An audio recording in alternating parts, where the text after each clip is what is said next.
non, mais c'est bien. Les paroles que j'ai dites.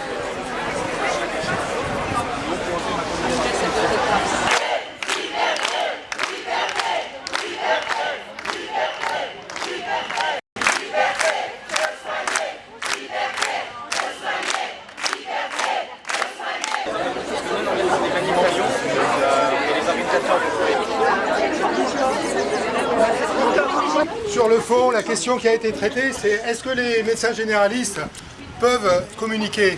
Et est-ce que les médecins généralistes peuvent faire de la science? Et c'est ça le gros enjeu. En tout état de cause, on vous a entendu. Donc je vous félicite.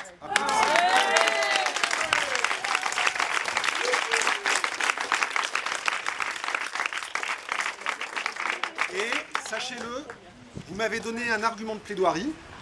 Donc je vous ai cité, je vous ai remercié devant les membres du jury.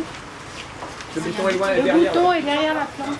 J'ai bien signalé que votre présence ici, si vous étiez présent là, que vous pouviez crier, c'est parce qu'on était en France, en Europe, et que la liberté de manifester, c'était une liberté fondamentale.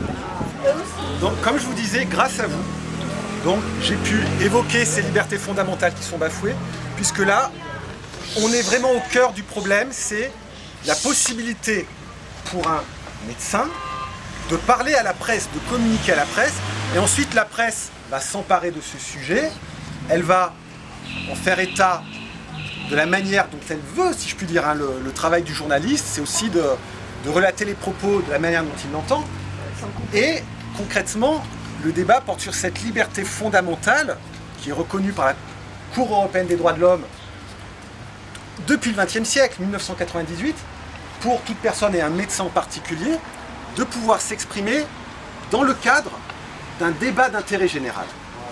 Et donc ça, il faut bien le retenir.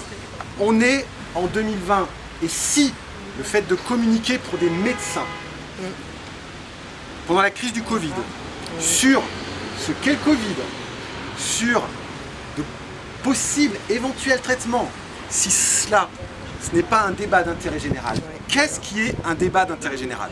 Vous pouvez être certain que si ces trois personnes ne sont pas définitivement radiées, pendues sur la place publique, ou clouées au pilori, toute sanction qui serait plus faible qu'une décapitation entraînerait un appel du CNOM.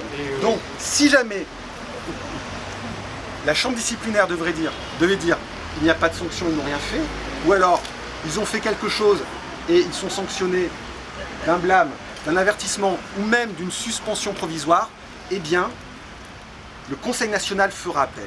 Donc, c'est le premier acte. Et je me suis adapté parce que vous étiez là. Comment ne pas prendre en compte, dans ma plaidoirie, vos applaudissements? Comment ne pas les prendre en compte? Donc, vous étiez là, vous avez eu un rôle pratiquement plus important que ceux qui étaient en haut, parce que ceux qui étaient en haut étaient tenus au silence, ne devaient rien dire.